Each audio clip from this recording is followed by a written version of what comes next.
ನಮಗೆ ಬಹಳ ಪ್ರಿಯವಾದಂಥ ಜಿಲ್ಲೆ.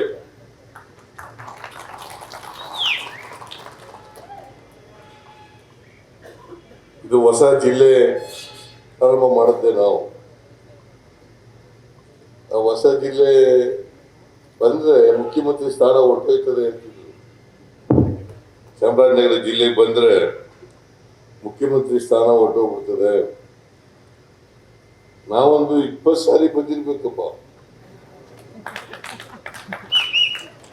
ಅದಕ್ಕೆ 2 ಸಾರಿ ಮುಖ್ಯಮಂತ್ರಿ ಆಗಿರೋದು. ನನ್ನ ಕುರ್ಚಿ ಭದ್ರವಾಗಿ ಉಳ್ಕೊಂಡಿದೆ.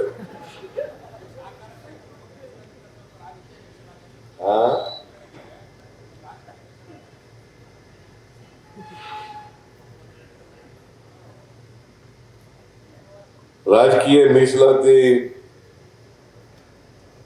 ತಾಲೂಕಾ ಪಂಚಾಯತಿನ ಜಿಲ್ಲಾ ಪಂಚಾಯತಿನಲ್ಲಿ ಮುನ್ಸಿಪಾಲಿಟಿಗಳಲ್ಲಿ ಕೊಟ್ಟವ್ರು ಯಾರು? ಅಲ್ಲ, ನೀನ್ ಬಿಜೆಪಿ ಕೊಟ್ಟೋಗಿದೆ. ಯಾವ ಪಾರ್ಟಿ ವಿರೋಧ ಮಾಡ್ತದೆ ಆ ಪಾರ್ಟಿ ಕೊಟ್ಟೋಗಿದೆ ನೀನು ಕೂಗೋ. ಯಾವ ಪಾರ್ಟಿ ಮೀಸಲಾತಿನ ವಿರೋಧ ಮಾಡ್ತದೆ ಆ ಪಾರ್ಟಿಗೆ ಹೋಗಿದ್ದವನು ನಿನ್ಗೆ ಪ್ರಶ್ನೆ ಕೇಳ್ತಾ ಇದೆಯಲ್ಲ ನೀನು. ಬಿಜೆಪಿ ಕೇಳ್ದ ಯಡಿಯೂರಪ್ಪನಿಗೆ, ಅನಂತ್ ಕುಮಾರ್ಗೆ, ಜೋಶಿಗೆ ಕೇಳ್ದ, ಅವ್ರು ಹೇಳ್ಕೊಡ್ತಾರೆ ನಿಮ್ಗೆ.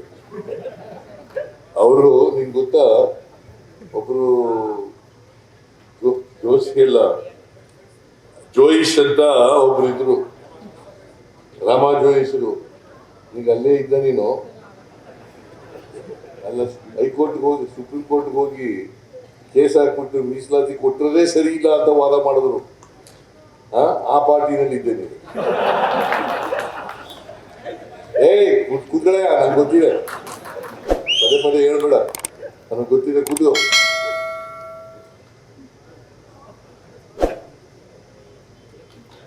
ಯಾವ ಪಾರ್ಟಿ ಹಿಂದುಳಿದವರಿಗೆ ವಿರುದ್ಧವಾಗಿದ್ದಾರೆ, ಈಗ ಸೋಷಿಯೋ ಎಕನಾಮಿಕ್ ಸರ್ವೆ ಮಾಡಿಸಿದ್ದೀನಲ್ಲ, ಅದನ್ನು ವಿರೋಧ ಮಾಡ್ತಾ ಇರೋರು ಯಾರು? ಯಾರಪ್ಪ? ಒಳ್ಳೇದ ಅಶೋಕ ಏನ್ ಮಾಡ್ತಾ ಇದ್ದಾನೋ, ವಿಜೇಂದ್ರ ಏನ್ ಮಾಡ್ತಾ ಇದ್ದಾನೋ?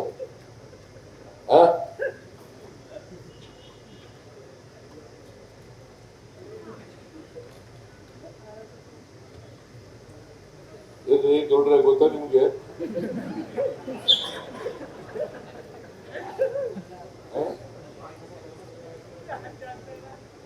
ನಾನು ನನ್ನನ್ನೇ ಬೆಂಬಲಿಸ್ಬೇಕು ಅಂತ ಹೇಳಲ್ಲ.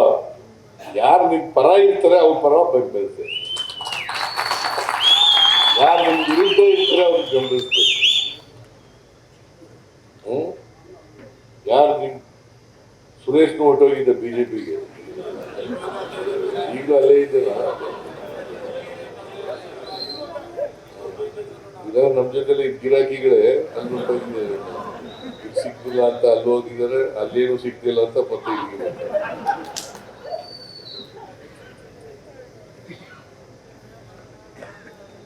ಏನಾದ್ರು ಮಾಡಿ ರಾಜಕೀಯವಾಗಿ ತೀರ್ಮಾನ ತಗೊಳ್ಳೋರು ನೀವು. ಆದ್ರೆ ತಗೊಳ್ಳುವಾಗ ಯಾರು ನಿಮ್ ಪರ ಇರ್ತಾರೆ, ಯಾರು ನಿಮ್ ಪರ ಇಲ್ಲ, ಅದನ್ನು ಯೋಚನೆ ಮಾಡಿ. ನಿಮ್ಗೆ ವಿರುದ್ಧ ಇರೋರಿಗೆಲ್ಲ ಬೆಂಬಲ ಕೊಡಕ್ ಹೋಗ್ಬಾರ್ದು. ಈಗ ನನಗೆ ಏನೇ ಆಗಲಿ, ಚಾಮರಾಜನಗರ ಜಿಲ್ಲೆಯವರು ಸುಮಾರು 80% ನನ್ನ ಜೊತೆ ನನಗೆ ಸಪೋರ್ಟ್ ಮಾಡ್ತೇನೆ. 80% ಅದಕ್ಕೋಸ್ಕರನೇ ನೀವೆಲ್ಲ ಬೆಂಬಲ ಕೊಟ್ಟಿರೋದ್ರಿಂದ, ಐದನೇ ವರ್ಗದ ಜನ ಎಲ್ಲ ಬೆಂಬಲ ಕೊಟ್ಟಿರೋದ್ರಿಂದ, ಎಲ್ಲ ಬಡವರೆಲ್ಲ ಕೊಟ್ಟಿರೋದ್ರಿಂದ ನಾನು 2ನೇ ಸಾರಿ ಮುಖ್ಯಮಂತ್ರಿ ಆಗಿರೋದು. ಲೇಟೆಸ್ಟ್ ಹಾಗೂ ಇಂಟ್ರೆಸ್ಟಿಂಗ್ ಸುದ್ದಿಗಳಿಗಾಗಿ ಬಾಸ್ ಟಿವಿ ಕನ್ನಡ ಚಾನೆಲ್ನ ಸಬ್ಸ್ಕ್ರೈಬ್ ಮಾಡಿ. ಹಾಗೆಯೇ ಬೆಲ್ ಐಕಾನ್ ಪ್ರೆಸ್ ಮಾಡಿ. ಇದರ ಜೊತೆಗೆ ಫೇಸ್ಬುಕ್, ಇನ್ಸ್ಟಾಗ್ರಾಮ್, ಎಕ್ಸ್ನಲ್ಲೂ ಮಿಸ್ ಮಾಡದೆ ಫಾಲೋ ಮಾಡಿ.